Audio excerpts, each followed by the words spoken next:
এই যাত্ৰাটোৰ মূল শ্ৰদ্ধেয় নেতা হিচাপে তেখেতে নেতৃত্ব দিব আৰু এই যাত্ৰা আমি 28 ফেব্ৰুৱাৰী তাৰিখে আমাৰ ভাৰতীয় সনাতন সংস্কৃতিৰ আধ্যাত্মিকতাৰ প্ৰতীক জাগ্ৰত স্থান গুপ্তেশ্বৰ মন্দিৰ বৰ্তমান ঢেকীয়াজুলি বিধানসভা সমষ্টিৰ অন্তৰ্গত গুপ্তেশ্বৰ মন্দিৰৰ পৰা পুৱা 9 বজাত আমি আৰম্ভ কৰিম।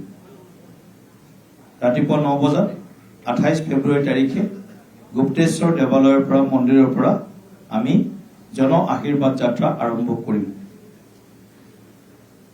ডে 1 পৰা ডে 9 লৈকে হৈছে না আমাৰ 9 মাৰ্চলৈকে আমি এতিয়া সদ্যহতে 28ৰ পৰা 9 মাৰ্চলৈকে এই যাত্ৰাৰ আমি এটা ৰূপৰেখা প্ৰস্তুত কৰিছো আৰু এই যাত্ৰাটো সামগ্ৰিকভাৱে নেতৃত্ব দিব পৰিচালনা কৰিব ভাৰতীয় জনতা পাৰ্টিৰ জ্যেষ্ঠ নেতা আমাৰ অসম চৰকাৰৰ শ্ৰদ্ধেয় কেবিনেট মন্ত্ৰী অশোক সিংহল ডাঙৰীয়া। তেখেতৰ লগত দুজন আমাৰ জ্যেষ্ঠ কাৰ্যকৰ্তাই সহযোগ কৰিব, আমাৰ দলৰ সাধাৰণ সম্পাদক অনুপ বৰ্মন ডাঙৰীয়া আৰু এজন আমাৰ জ্যেষ্ঠ কাৰ্যকৰ্তা শ্ৰী পবিত্ৰ মাৰ্ঘেৰিটা, তেখেতেও এই যাত্ৰাৰ আহ্বায়ক হিচাপে দায়িত্ব পালন কৰিব। অশোক সিংহল ডাঙৰীয়া, অনুপ বৰ্মন ডাঙৰীয়া আৰু পবিত্ৰ মাৰ্ঘেৰিটা ডাঙৰীয়া, এই তিনিওজনে সামগ্ৰিকভাৱে এই যাত্ৰাৰ কাৰ্যসূচীৰ আয়োজন, তদাৰক, পৰিকল্পনা আৰু ক্ৰিয়ান্বয়ন গোটেইখিনি বিষয় তেখেতসকলৰ নেতৃত্বত হ'ব। 28 তাৰিখে আমি গুপ্তেশ্বৰ দেৱালয়ৰ পৰা অৰ্থাৎ ঢেকীয়াজুলি সমষ্টি, বৰচলা সমষ্টি, তেজপুৰ সমষ্টি, নদুৱাৰ সমষ্টি আৰু ৰঙাপাৰা অৰ্থাৎ বালিপাৰাত আমি সেই যাত্ৰা সমাপন কৰিম। ৰাতিপুৱা স্বাভাৱিকতে 9 বজাত আমাৰ যাত্ৰা আৰম্ভ হ'ব আৰু সন্ধিয়া 6 বজালৈকে বা 7 বজালৈকে হ'ব পাৰে কিছুমান স্থানত আমি যাত্ৰা দিনজোৰা কাৰ্যসূচীৰে আমি যাত্ৰা আয়োজন কৰিম।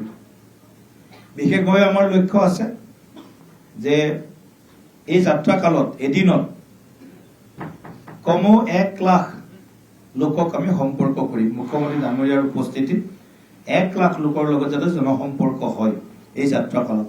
70ৰ পৰা 80 কিলোমিটাৰ যাত্ৰাৰ দৈৰ্ঘ্য হ'ব আৰু কমেও 4টা বিধানসভা সমষ্টিক স্পৰ্শ কৰিব, কৰবাত 5টা হ'ব না জানো।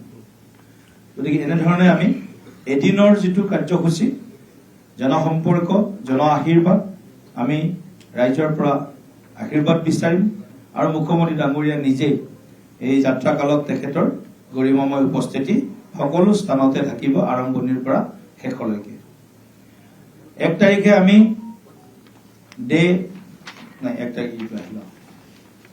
1 মাৰ্চত আমাৰ ডে 2 হ'ব। ডে 2 আমি জাগিৰোডৰ পৰা আৰম্ভ কৰিম। জাগিৰোড, মৰিগাঁও, ৰহা, নগাঁও আৰু বৰহমপুৰ 5টা সমষ্টি সেইদিনা আমি কভাৰ কৰিবৰ কাৰণে চেষ্টা কৰিম আৰু 1 মাৰ্চত এই যাত্ৰা আৰম্ভণি হ'ব। আৰু আমি আপোনালোকক কৈছো ইয়াৰ কাৰণে প্ৰতিটো দিনৰ বাবে আমি দুজন কাৰ্যকৰ্তাক বিশেষভাৱে আমি দায়িত্ব অৰ্পণ কৰিছো। গতিকে ডিটেইলছখিনি আপোনালোকক আমি পিছত লিখিত যিটো আমাৰ ষ্টেটমেণ্ট হ'ব তাত ডিটেইলছখিনি দি দিম, কোনে ক'ত যাত্ৰাৰ প্ৰমুখ মানে এদিনৰ যাত্ৰাৰ প্ৰমুখ সকলোবিলাক চোৱা চিতা কৰিব। তেনেকুৱা আমাৰ জ্যেষ্ঠ কাৰ্যকৰ্তাসকলৰ নাম আপোনালোকক পৰৱৰ্তী সময়ত আমি ষ্টেটমেণ্ট আকাৰে জনাই দিম, আজিয়ে জনাই দিম। ডে 3 হ'ব আমাৰ 2 মাৰ্চ। সেইদিনা আমি গহপুৰৰ পৰা আমি আমাৰ যাত্ৰা আৰম্ভ কৰিম।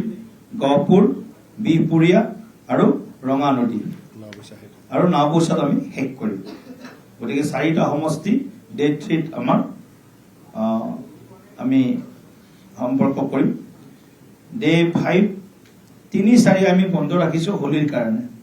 3 আৰু 4 তাৰিখ যেহেতু হোলি ফাকুৱা উৎসৱ সেইকাৰণে 3-4 তাৰিখ আমাৰ যাত্ৰা কাৰ্যসূচী নাথাকিব 5 মাৰ্চত আমাৰ যাত্ৰা আৰম্ভ হ'ব আকৌ ধেমাজিৰ পৰা আৰম্ভ হ'ব ধেমাজি চেচি বৰগাঁও আৰু জোনাইত আমাৰ যাত্ৰা শেষ হ'ব 6 মাৰ্চত আমাৰ যাত্ৰা আৰম্ভ হ'ব খুৱাং টিংখাং নাহৰকটীয়া আৰু দুলিয়াজান মাকুমো সেইদিনা হয়তো মাকুম পিছত আছে খুৱাং টিংখাং নাহৰকটীয়া দুলিয়াজান বিশেষভাৱে 4টা সমষ্টি দিনা আমি ৰাইজৰ লগত আমি আশীৰ্বাদ বিচাৰিম ৰাইজৰ পৰা 7 মাৰ্চত আমি নেক্সট আমাৰ যাত্ৰা আমি আৰম্ভ কৰিম সৰু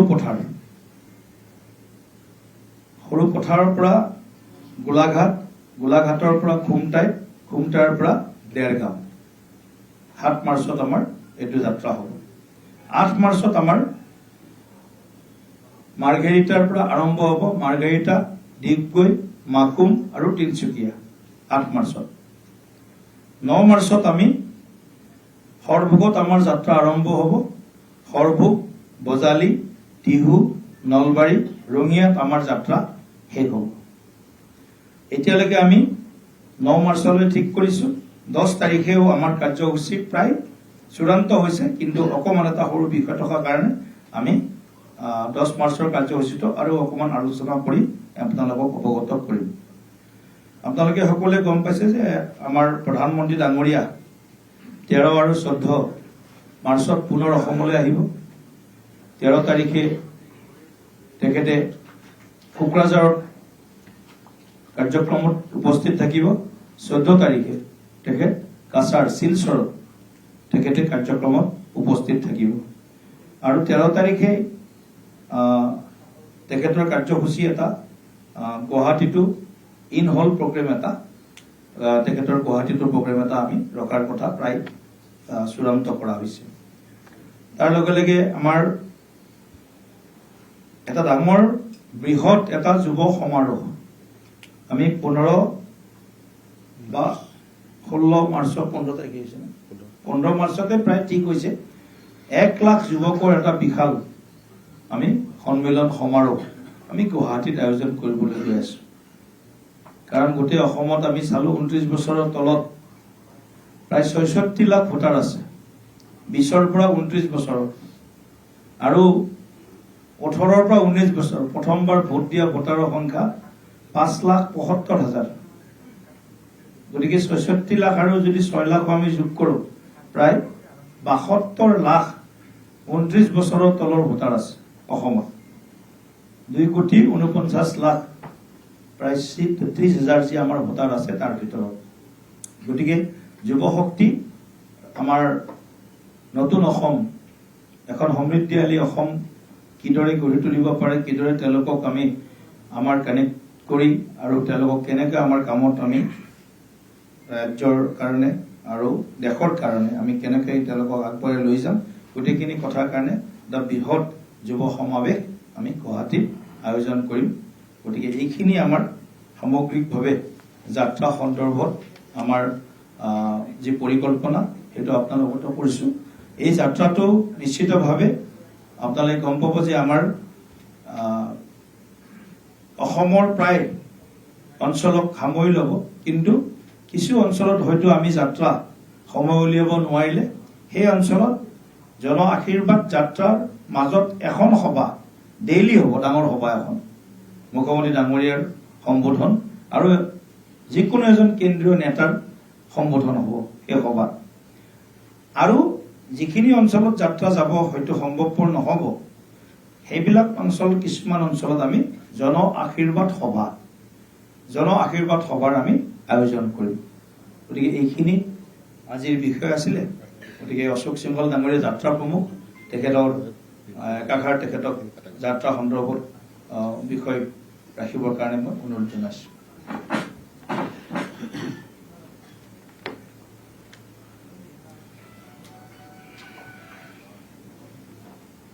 28 ফেব্ৰুৱাৰীৰ পৰা মুখ্যমন্ত্ৰী ডাঙৰীয়াৰ নেতৃত্বত জন আশীৰ্বাদ যাত্ৰাৰ শুভাৰম্ভ ঢেকিয়াজুলি সমষ্টিৰ পৰা হ'ব। ৰাজ্যিক সভাপতি মহোদয়ে বিস্তৃতভাৱে গোটেই বিৱৰণটো আপোনালোকৰ সন্মুখত দাঙি ধৰিছে। আমাৰ পৰিকল্পনা থাকিব যে প্ৰতিদিনৰ কাৰ্যসূচীত 1 লাখ মানুহৰ আশীৰ্বাদ এই যাত্ৰাটোৱে যেন পায়, এনেকুৱা এটা পৰিকল্পনা কৰি আমি কামবোৰ আগবঢ়াই আছো। ফাৰ্ষ্ট ফেজত সভাপতি ডাঙৰীয়া কোৱাৰ নিচিনাকে আমি 8 দিনৰ কাৰ্যসূচী এতিয়া লৈছো, আৰু এই 8 দিনৰ কাৰ্যসূচী শেষ হোৱাৰ পিছত ছেকেণ্ড ফেজৰ যাত্ৰা যিটো কাৰ্যসূচী আছে তাৰ ঘোষণা কৰা হ'ব। মোৰ ফালৰ পৰা ইমানেই আছে। যেতিয়া যেতিয়া যেনেকে ডেভেলপমেণ্ট হৈ থাকিব, কিবা বিশেষ আপোনালোকক জনাব থাকিলে আমি আপোনালোকক জনাম। 6-7ৰ মাজত জিঅ'গ্ৰাফিকেলি অলপমান ধৰক নাহৰকটীয়া চিংখন আছে, তাৰ নেক্সট ডে সৰু কথা, আকৌ তাৰ নেক্সট ডে অলপ জিগজাগ আছে, অলপ এনেকে কৰাই হৈছে। বিষয়টো যেনেকৈ মনোটনীটো ভাঙিব লাগে বুলি মানে একেৰাহে যদি যাই থাকে বেলেগ এৰিয়াত ইম্পেক্ট নাহে। একবাৰ নৰ্থ বেংকত হ'ল, একবাৰ চাউথ বেংকত হ'ল, একবাৰ মিডিল আছামত হ'ল, আকৌ উজনি অসমত গ'ল, তেনেকুৱাকে যাত্ৰাটো ভাগ কৰা হৈছে।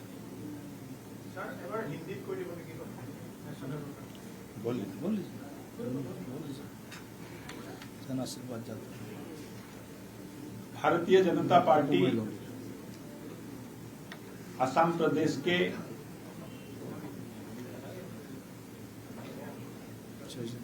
सौजन्य से एक जन आशीर्वाद यात्रा 28 फरवरी को मुख्यमंत्री जी के नेतृत्व में शुरू होगी और असम का प्रसिद्ध देवालय गुप्तेश्वर देवालय में मुख्यमंत्री महोदय, राज्य सभापति महोदय और दल के वरिष्ठ नेता वहां पूजा कर आशीर्वाद लेकर के इस यात्रा की शुरुआत करेंगे। पहली यात्रा ढेकियाजुली विधानसभा, बरसोला विधानसभा, तेजपुर विधानसभा, नौद्वार विधानसभा और रंगापारा विधानसभा को कवर करेगी। और ये 8 दिन का अलग अलग विधानसभाओं का कार्यक्रम भी सभापति जी ने आप सबके सम्मुख रखा है। विस्तृत जानकारी कुछ ही घंटों में हम आपको उपलब्ध कराएंगे। हमारा उद्देश्य रहेगा कि जन आशीर्वाद यात्रा के माध्यम से 1 लाख लोगों का आशीर्वाद प्रतिदिन इस यात्रा को मिले, मुख्यमंत्री जी को मिले। ऐसी परिकल्पना करके, ऐसी योजना बना करके हम यात्रा को शुरू कर रहे हैं। धन्यवाद। इस यात्रा में माइनॉरिटी एरिया शामिल होने की आपको हमने बताया है, जो रूट हमने आपको दिया है उसमें माइनॉरिटी मेजोरिटी सभी लोग रहते हैं।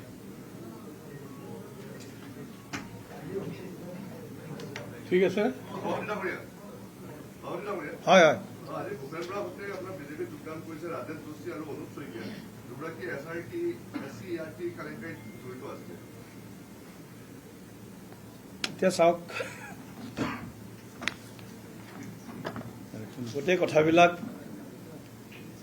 আপোনালোকেও জানে ভালকৈ, আৰু অলপ মছলা তছলা অলপ বেছি পাবৰ কাৰণে প্ৰশ্নটো সুধিছে। আচল কথাটো হ'ল যে আজি যিসকলে জইন কৰিছে কোনো অভিযুক্ত বুলি কাৰো এগেইনষ্টত চাৰ্জশ্বিট হোৱা নাই।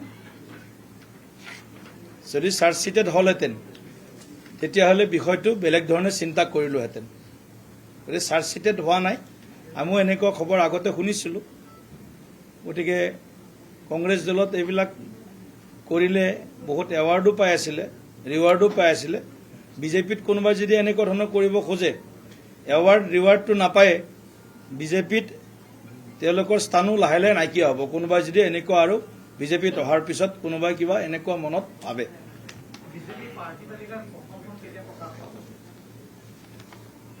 মই কালিও কৈছোঁ কথাটো যে আমাৰ এটা বিশিষ্ট আমাৰ পদ্ধতি আছে। এই ষ্টেট ইলেকশ্যন কমিটিৰ মিটিং হ'ব। সেই মিটিঙত আমি এটা পেনেল প্ৰস্তুত কৰিম, আৰু সেই পেনেল আমি ৰাষ্ট্ৰীয় যি নিৰ্বাচন সমিতি আছে, ৰাষ্ট্ৰীয় নিৰ্বাচন সমিতিলৈ প্ৰেৰণ কৰিম। ৰাষ্ট্ৰীয় নিৰ্বাচন সমিতি বা পাৰ্লামেণ্টাৰী বোৰ্ডৰ সভাত প্ৰাৰ্থীৰ যিটো চয়ন, এই চয়নটো চূড়ান্ত হয় আৰু তাৰ পৰা ৰাষ্ট্ৰীয় সমিতিয়েই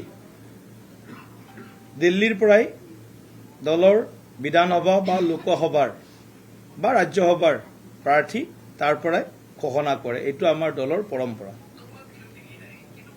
হ'ব? এটা বিষয় ভূপেন বৰা যোগদানক খণ্ড কৰি কংগ্ৰেছ দলে সামাজিক মাধ্যমত যথেষ্ট দিন এইকেইদিন তালিকা প্ৰকাশ কৰিছে যে কোনসকল ব্যক্তি কংগ্ৰেছৰ পৰা আহি বিজেপি যোগদান কৰিছে বা এনেকুৱা বিষয়টো লৈ। এই ক্ষেত্ৰত আপুনি কি কয়? এই যি ধৰণৰ প্ৰচাৰ তেওঁলোকৰ কংগ্ৰেছৰ অপপ্ৰচাৰক কি ধৰণে আপোনালোকে প্ৰতিৰোধৰ ব্যৱস্থা লৈছে? চাওক, কংগ্ৰেছে আমাৰ বিৰুদ্ধে অপপ্ৰচাৰ কৰিব লগা তেনেকুৱাটো তেওঁলোকৰ হাতত শক্তি সামৰ্থ্য লাহে লাহে নাইকিয়া হৈছে আৰু ৰাইজে বিশ্বাস নকৰে। বিজেপিৰ বিৰুদ্ধে কিবা যদি কয়ো ৰাইজে এতিয়া আৰু কংগ্ৰেছক বিশ্বাস নকৰে। গতিকে কংগ্ৰেছ দলে বিশ্বাসযোগ্যতা হেৰুৱাইছে অসমৰ খিলঞ্জীয়া থলুৱা প্ৰকৃত ভাৰতীয় মূলৰ ভাৰতীয়ৰ হাতত। গতিকে সেইকাৰণে কংগ্ৰেছ দলৰ সমালোচনা ভাৰতীয় জনতা পাৰ্টিৰ বিৰুদ্ধে তেওঁলোকে কিবা চাৰ্জশ্বিটো তেওঁলোকে কেইদিনমান আগত ঘোষণা